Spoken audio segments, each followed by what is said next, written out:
Welcome to Nursing Simplified. Here we are going to learn the nursing topics in a very easy way. So without any further delay, चलो करें पढ़ाई शुरू. Today's video is about T-tube and its related drain care. So let's get started. What is actually a T-tube? T-tube, it is a tube placed in the bile duct. कौन सी bile duct में? Common bile duct. We have already discussed the cholecystitis and its related surgery, that is cholecystectomy. I'll link that video in the description below. Do check it out and आपको बहुत सारी information वहाँ से मिलेगी that why we put the T-tube, क्योंकि उसमें हमने properly explain करा है what is a cholecystectomy surgery. So ये एक तरह की ट्यूब है जो हम कॉमन बाइल डक्ट में डालते हैं. It is often placed after the surgery of gall bladder, that is the removal of gall bladder called as cholecystectomy. So ये हम डालते हैं कॉमन बाइल डक्ट में. अब कॉमन बाइल डक्ट के लिए हम इस बिलियरी ट्री को देखेंगे. ये कॉमन हेपेटिक डक्ट बनती है जो कि लिवर की दो हेपेटिक डक्ट्स को मिलाकर बनती है. ये cystic duct of gall bladder के साथ ज्वाइन करती है और यहाँ पे बनती है कॉमन बाइल डक्ट. इसको हमने डिटेल में डिस्कस किया है इन द cholecystitis. यहाँ पे हम देखेंगे कि इस ट्यूब को टी ट्यूब ही क्यों कहा जाता है, because it is T shaped tube in CBD, that is common bile duct. ये लेटर टी के जैसे होती है and it is further connected to a drainage bag. तो ये इसको हम ऐसे देखेंगे तो ये टी शेप्ड ट्यूब है, राइट. कॉमन बाइल डक्ट में हम डालते हैं जो कि excessive bile and secretions after surgery को ड्रेन करते हैं. यहाँ पे हम देखते हैं that we have many organs in the digestive system and one of that is liver, और उसकी सबसे मेन secretions हैं जो digestion में help करती हैं, bile. So liver produces the bile and gall bladder stores the bile. ठीक है, bile एक digestive juice है हमारे पास जो liver produce करता है, gall bladder store करता है and further as required small intestine में release करता है so that digestion में help हो सके. सो बिलियरी ट्री में हम देख लेंगे राइट हेपेटिक डक्ट है, लेफ्ट हेपेटिक डक्ट है, कॉमन हेपेटिक डक्ट है जो सिस्टिक डक्ट के साथ ज्वाइन करके कॉमन बाइल डक्ट बनाती है. अब common bile duct pancreatic duct के साथ ज्वाइन करती है और ये एम्पुल ऑफ वेटर होता है, एक स्फिंक्टर स्मॉल इंटेस्टाइन पे बना होता है. वहाँ पे जाके ये ओपन होती है एंड जो सिक्रीशंस हैं जो डाइजेशन के लिए चाहिए उनको रिलीज़ करती है. अब हमने पढ़ लिया कि लिवर प्रोड्यूस करता है बाइल को और गॉल ब्लैडर स्टोर करता है. अब रोल क्या है बाइल का वो बहुत इंपॉर्टेंट है. हमने इसको डिटेल में डिस्कस किया है cholecystitis की वीडियो में, लेकिन हम इसका ओवरव्यू करेंगे. That two important roles of bile are it digest the fat and it is a vehicle for bilirubin. Fat को डाइजेस्ट करने में हेल्प करता है, जो फूड में फैट है उसको डाइजेस्ट करता है. अगर बाइल नहीं रहेगा तो फैट डाइजेस्ट नहीं होगा और वो स्टूल के साथ एज इट इज़ ही फैट पास हो जाएगा. और जब हम देखते हैं कोई भी चीज़ जिसके साथ ऑयल या फैट कुछ मिक्स रहता है तो उसकी लुक कैसी आती है, ऑयली लुक आती है. वैसे ही अगर स्टूल के साथ फैट मिक्स रहेगा तो उसको हम एक टर्म देते हैं that is steatorrhoea. Steatorrhoea that is fatty stools. अब नेक्स्ट हमने देखा कि it is a vehicle for bilirubin. Bilirubin क्या है? बिलीरुबिन एक पिगमेंट है जो बॉडी एक प्रोड्यूस करती है when the RBCs break down. Red blood cells break down होंगे, उसमें से एक पिगमेंट एक कलर निकलेगा जिसको हम बिलीरुबिन कहते हैं. लेकिन उसको बॉडी में नहीं रहना है, उसको बॉडी से बाहर निकालना है. इसलिए बिलीरुबिन को बाहर निकालने के लिए हमें बाइल चाहिए. बाइल के साथ ये अटैच हो जाएगा और बॉडी में से बाहर निकल जाएगा.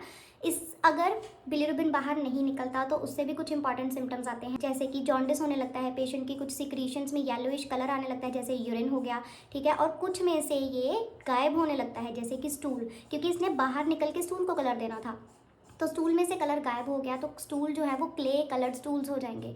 ये कुछ इंपॉर्टेंट सिम्टम्स होते हैं जिससे कि पता लगता है कि पेशेंट के कुछ लिवर और गॉल ब्लैडर के साथ बाइल के साथ कुछ प्रॉब्लम चल रहा है, राइट. अब हमने पढ़ लिया कि टी ट्यूब डाल देते हैं आफ्टर सर्जरी. टी ट्यूब हम दो चीज़ों के लिए डालते हैं. First is draining and the second is for testing.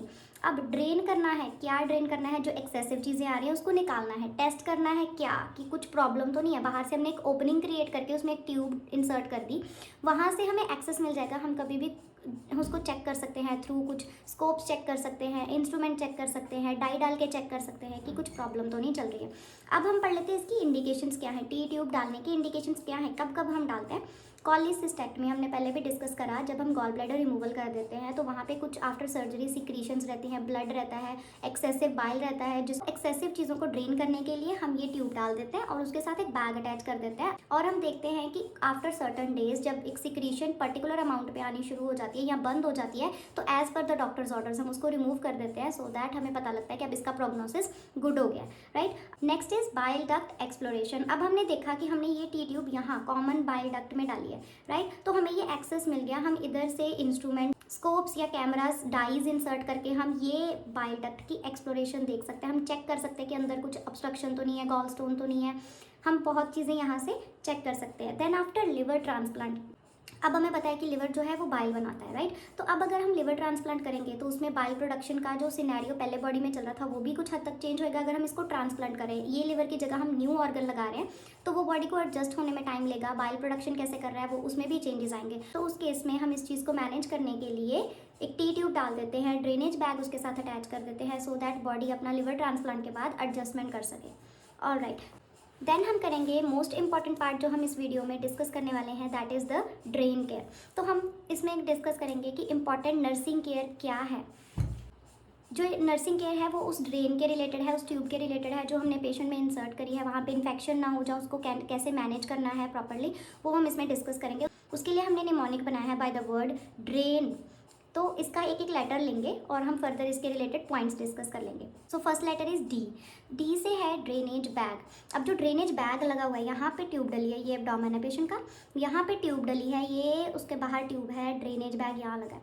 तो ये बैग के साथ हमने कौन कौन सी चीज़ों की केयर रखनी है, कौन कौन सी चीज़ों का ध्यान रखना है, सो दैट पेशेंट को कोई प्रॉब्लम ना हो जाए, राइट। सबसे पहले placed below the insertion site, यहाँ पे इंसर्ट किया है तो यहाँ से नीचे रहना चाहिए, इसके लेवल पे नहीं होना चाहिए, इस लेवल से नीचे होना चाहिए। क्यों? क्योंकि यहाँ पे अगर हम उसको सेम लेवल पे रखेंगे तो ग्रेविटी का फ्लो नहीं बनेगा। ग्रेविटी का फ्लो नहीं बनेगा तो जो अंदर से चीज़ें आ रही है वो फ्लो ही कैसे करेंगी, वो सही से फ्लो ही नहीं कर पाएंगी, सिक्रीशंस जो है वो अच्छे से बाहर नहीं निकल पाएंगी, राइट।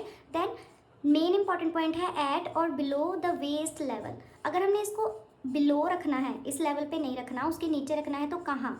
तो आइडियल पॉइंट हम क्या कहेंगे, एट और बिलो द वेस्ट लेवल। अब हमने पढ़ लिया कि ग्रेविटी के फ्लो की वजह से हम इसको उस लेवल से नीचे रखेंगे, तो पेशेंट की भी एक पर्टिकुलर पोजीशन होनी चाहिए जिसमें हम बोलेंगे कि इफेक्टिव ड्रेनेज हो रही है, राइट। तो patient is placed in semi Fowler's position so that एक प्रॉपर एक फ्लो बना रहे, ग्रेविटी का फ्लो बना रहे और जो बाइल है, जो सिक्रीशंस है वो अच्छे से ड्रेन हो सके। नेक्स्ट, ड्रेनेज बैग के साथ हमने एक इंपॉर्टेंट प्रिकॉशन लेनी है, that tubing should be kink free. जो ट्यूबिंग लगी हुई है, ये जो ट्यूब है ये किंक फ्री होनी चाहिए, इसमें कोई बल नहीं पड़ा होना चाहिए। जो वाटरिंग पाइप होती है उसमें अगर कोई भी बल पड़ जाए, वो कहीं से मुड़ जाए तो उसमें पानी का फ्लो सही नहीं रहता है। सेम इज़ विद दिस कि अगर उसमें कोई बल पड़ जाएगा, उसमें कोई किंक आ जाएगा तो उसका फ्लो सही नहीं रहेगा। अगर फ्लो सही नहीं है तो जिस पर्पज़ के लिए हमने उसको डाली है वो पर्पज़ फुलफिल ही नहीं हो पाएगा। Next important point is do not sleep on the right side.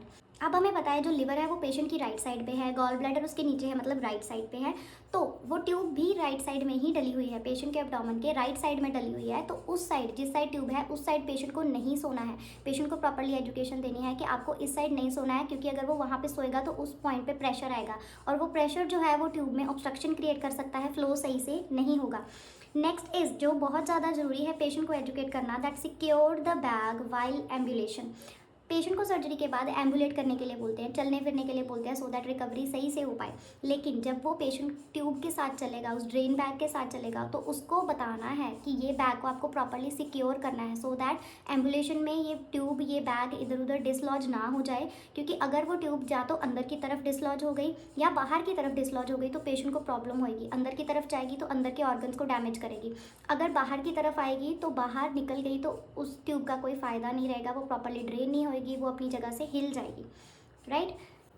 Next important point is educate the patient regarding the dislodgement of the tube. हमने पढ़ा कि अगर ट्यूब डिसलॉज हो गई तो पेशेंट को प्रॉब्लम्स होंगी। अब अगर पेशेंट की ट्यूब बाइल डक्ट में, ये कॉमन बाइल डक्ट है, यहाँ पे ट्यूब डली हुई है, उसके अंदर अगर फोर्स के साथ उस ट्यूब को पंक्चर कर देती है, उस ट्यूब में से निकल के नेक्स्ट आगे वाले ऑर्गन में लग जाती है, तो वो प्रॉब्लम्स क्रिएट कर सकती है। तो अगर वो यहाँ से निकल के एब्डोमेन में चली जाएगी तो वहाँ पे जो है वो सिक्रीशंस रिलीज करनी शुरू कर देगी और वहाँ पे इन्फेक्शंस हो जाएंगी। तो that condition is called as peritonitis. Infection हो गया, इन्फ्लेमेशन हो गया पेरिटोनियल कैविटी में। पेरिटोनियल कैविटी होती है हमारी एब्डोमिनल कैविटी जिसमें सारे ऑर्गन्स पड़े रहते हैं। तो उस कैविटी में अगर इन्फेक्शन हो जाएगी, इन्फ्लेमेशन हो जाएगी तो बहुत पेशेंट को मेजर सेप्सिस हो सकता है, मेजर इन्फेक्शन हो सकता है, पेशेंट बहुत ज़्यादा फेटल कंडीशन में जा सकता है। तो मेजर कॉम्प्लिकेशन है इसकी पेरिटोनाइटिस। तो पेशेंट को प्रॉपरली एजुकेट करना है इन चीज़ों के बारे में कि ट्यूब को डिसलॉज होने से आपने प्रिवेंट करना है, राइट साइड पर नहीं सोना है, जो ट्यूब है एम्बुलेशन के टाइम पर प्रॉपरली सिक्योर करनी है। Next letter is R. R से है रिकॉर्ड। क्या क्या चीज़ें हमने रिकॉर्ड एंड रिपोर्ट करनी है। Record and empty the drainage as per the protocols. कुछ हॉस्पिटल्स की पॉलिसी होती है कि हर मॉर्निंग में आफ्टर 24 आवर्स ही जो ड्रेन्स हैं वो खाली होंगी। लेकिन कुछ डॉक्टर्स के ऑर्डर्स के हिसाब से कुछ घंटों के बाद, जैसे फॉर एग्जांपल 2 घंटों के बाद वो चाहते हैं कि उन्हें बताया जाए कि ड्रेन में कितना जो सिक्रीशंस है, कितना अमाउंट आया है। So as per the protocols and policy हमने उसको रिकॉर्ड एंड एम्प्टी करना है to make sure T tube is not blocked और लीकिंग और एक्सेसिव ड्रेनेज। अब हमने रिकॉर्ड करना क्यों है? सो दैट हमें पता लग सके कि जो टी ट्यूब में ड्रेनेज आ रही है वो ज़्यादा तो नहीं आ रही, कहीं कम तो नहीं आ रही, जितनी हम एक्सपेक्ट कर रहे थे अगर उससे कम आ रही है मतलब कि उसमें कुछ प्रॉब्लम है। हो सकता है उसका फ्लो ठीक नहीं आ रहा है, लाइक वो ऑब्स्ट्रक्ट हो गई है, कहीं से किंक हो गई है, उसमें कुछ ब्लॉकेज आ गई, जो सिक्रीशंस हैं कहीं जम तो नहीं गई। या फिर अगर एक्सेसिव ड्रेनेज आ रही है दैट मीन्स उस पेशेंट में कुछ प्रॉब्लम है जिसकी वजह से जो एक्सेसिव ड्रेनेज है वो बैग में हमें रिकॉर्ड हो रही है। देन हम इसमें कुछ चीज़ें नोट करेंगे। फ्रेश पोस्ट ऑफ ड्रेनेज, जैसे कि पहले 2 दिन की जो ड्रेनेज होती है दैट हैव सम ब्लड। हम देखते हैं कि जो ड्रेन बैग में पहले 2 दिन की ड्रेनेज है उसमें ब्लड आ सकता है क्योंकि वहाँ पे फ्रेश सर्जरी हुई है, तो ऑब्वियसली कहीं ना कहीं कुछ टिश्यू में से ब्लड लीक करेगा, तो उस ड्रेनेज में ब्लड हो सकता है which gradually progresses to yellowish greenish brown secretions. अब बाइल का नॉर्मल कलर क्या रहता है? ग्रीनिश येलो कलर का होता है बाइल। तो 2 दिनों के बाद वो ऐसे सिक्रीशंस आने लग जाएंगी जो कि नॉर्मल है, राइट। अगर 2 या 3 दिन के बाद ब्लड आता है तो वो एबनॉर्मल है, उसको रिकॉर्ड भी करेंगे और रिपोर्ट भी करेंगे। लेकिन उसके बाद अगर नॉर्मल कलर आना शुरू हो जाता है तो वो ठीक है। Drainage amount decreases slowly after few days. पहले 2 दिनों में तो ब्लड भी आएगा, जैसे हमने यहाँ पे पढ़ा, तो उसके साथ सिक्रीशंस भी आएंगे, तो अल्टीमेटली वो अमाउंट ज़्यादा होगा, राइट। उसके बाद धीरे धीरे वो अमाउंट डिक्रीज होना शुरू हो जाएगा जब तक कि वो इतना कम ना हो जाए या बंद ना हो जाए कि डॉक्टर्स उसको रिमूव करने के लिए हमें ऑर्डर्स दे दें। लेकिन drainage amount should never be more than 500 ml per day. अब अगर एक 24 आवर्स के पीरियड में 500 ml से ज़्यादा वो अमाउंट आ रहा है ड्रेन का, तो हमें डॉक्टर को इन्फॉर्म करना है क्योंकि ये नॉर्मल नहीं है। नेक्स्ट लेटर हमारे पास है ए से हम करेंगे assess the colour of the drainage and document the findings. अब असेस क्यों करना है? हमने पहले एम्प्टी करा ड्रेन को, उसको रिकॉर्ड कर लिया, अब हमने असेस क्या करना है? कलर, जो ड्रेनेज का कलर आ रहा है वो कैसा है। जैसे हमने देखा कि पहले 2 दिन ब्लड भी आ सकता है, लेकिन with time yellowish greenish brown हो जाएगा जो कि नॉर्मल बाइल का कलर है। अगर नॉर्मल हो जाता है 1 से 2 दिन में तो वो नॉर्मल कलर है, वो ठीक है, मतलब वहाँ पे कोई प्रॉब्लम नहीं है। लेकिन अगर वो कलर सही नहीं आ रहा तो कुछ प्रॉब्लम है। It should not have bright red colour. That means कहीं ना कहीं इंटरनल ब्लीडिंग हो रही है और जो कलर है वो ब्राइट रेड है, मतलब वो फ्रेश ब्लड आ रहा है। So that is another problem. Drainage should not be extremely thick and it should not be foul smelling. जो नॉर्मल बाइल है वो इतना थिक नहीं होता, लेकिन अगर हम सस्पेक्ट कर रहे हैं कि वो ज़्यादा ही थिक है तो वी शुड इन्फॉर्म। जो ड्रेन हम एम्प्टी कर रहे हैं वो कभी भी फाउल स्मेलिंग नहीं होनी चाहिए, उसमें से कभी भी कुछ गंदा ऐसा स्मेल नहीं आना चाहिए जो इंडिकेट करे कि कुछ गड़बड़ है। अगर वो फाउल स्मेलिंग है that means there is some kind of infection जो बिल्कुल भी नॉर्मल नहीं है। नेक्स्ट इज आई से है इंस्पेक्ट। इंस्पेक्ट करना है, क्या इंस्पेक्ट करना है? The skin and the abdomen, क्योंकि जो बाइल है वो इरिटेबल होता है स्किन के लिए। जहाँ पे भी बाइल लगेगा वहाँ पे कोई ना कोई रिएक्शन होगा स्किन को, तो जो इंसर्शन साइट है उसके अराउंड की जो स्किन है वो अफेक्ट हो सकती है, वहाँ पे इरिटेशन कॉज कर सकता है अगर वहाँ से बाइल लीक होना शुरू हो गया। तो इट इज़ वेरी इंपॉर्टेंट कि जो इंसर्शन साइट के अराउंड की जो स्किन है वो उसको हम टाइम टू टाइम चेक करें, इंस्पेक्ट करें, हम देखें कि कोई रिएक्शन तो नहीं है। और एब्डोमेन को भी हमने चेक करना है। उसके पहले change the dressing often, keep the skin clean and dry. जो भी इंसर्शन साइट होती है उसके ऊपर हम ड्रेसिंग लगा देते हैं क्योंकि वहाँ पे सूचर्स लगे रहते हैं ट्यूब के अराउंड, तो वहाँ पे ड्रेसिंग लगा देते हैं सो दैट कोई भी डिस्चार्ज हो तो हमें पता लगे, ब्लड आए तो हमें पता लगे, और वो जो इंसर्शन साइट है वो बाहर की चीज़ों को एक्सपोज ना हो ताकि वहाँ पे इन्फेक्शन क्रिएट ना हो। तो जो ड्रेसिंग है उसको हमने चेक भी करना है और चेंज भी करना है, वो गीली नहीं होनी चाहिए। Next, inspect the abdomen to make sure bile is not leaking into the abdomen from the T tube.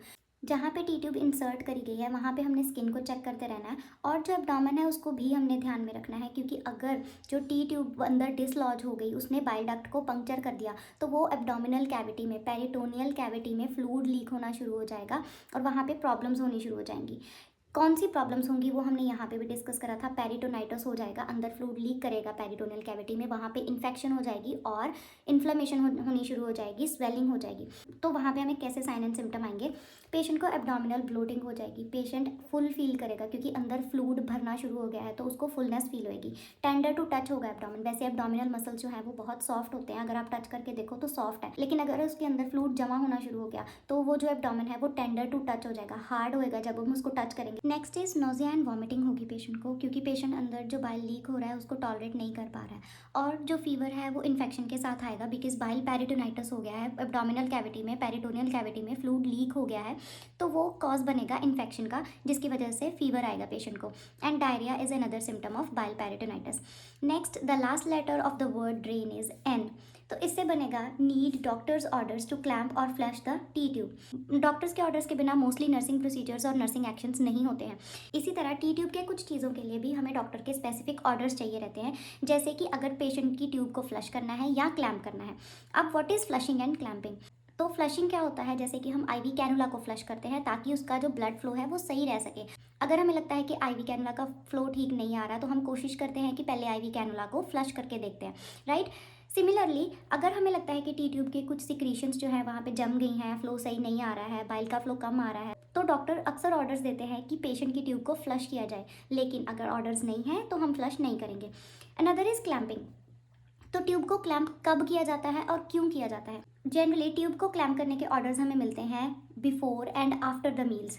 खाना खाने से 1 घंटे बाद या खाना खाने से 1 घंटे पहले के ऑर्डर्स दिए जाते हैं, ताकि जो बाइल है वो स्मॉल इंटेस्टाइन में जा सके और वहाँ पे जो प्रेजेंट फूड में फैट है उसको डाइजेस्ट कर सके।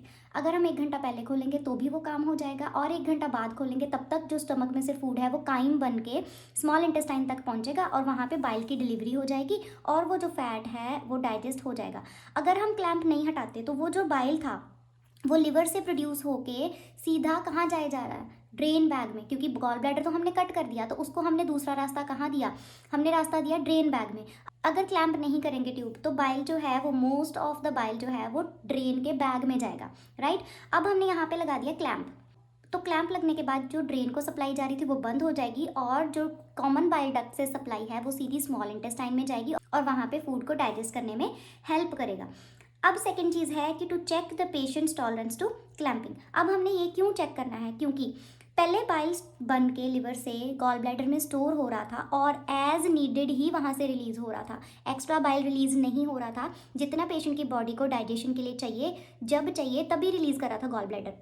अब हमने सर्जरी करी और गॉल ब्लैडर निकाल दिया, ठीक है। तो अब जो हमने ड्रेन डाली थी तो वो लिवर में से हमने पाथवे दे दिया कि एक्सेसिव बाइल टी ट्यूब से ड्रेन होके बैग में आ जाए। लेकिन हम क्लैम्प करके चेक करना चाहते हैं कि अगर ये बैग हम हटा देंगे, अगर ये टी ट्यूब हम हटा देंगे, तो क्या पेशेंट की बॉडी जो बाइल सीधा लिवर से आ रहा है, बिना नीड के भी आ रहा है, वो हमारी बॉडी टॉलरेट कर पाएगी कि नहीं। उस अडेप्टेशन को चेक करने के लिए हम टाइम टू टाइम ट्यूब जो है वो क्लैम्प करेंगे, ताकि बॉडी जो है उसको पता लग सके कि इतना बाइल अब आएगा, अब गॉल ब्लैडर में स्टोर होने नहीं जाएगा, तो उसको मुझे टॉलरेट कैसे करना, राइट। तो हम पेशेंट को बताएंगे कि अगर आपको ऐसा कुछ सिम्टम आता है, ऐसा कुछ फील होता है, लाइक नोजिया फील होता है, आपको ब्लोटिंग फील होती है, तो आपने इन्फॉर्म करना है।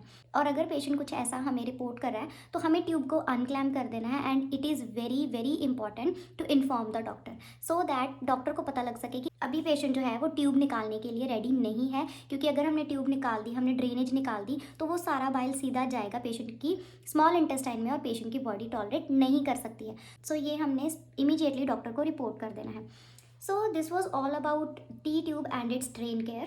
Let's meet with another video. Until then, take care and do let me know in the comment section कि हम अगले किस टॉपिक पे वीडियो बनाएंगे। And like, share and subscribe.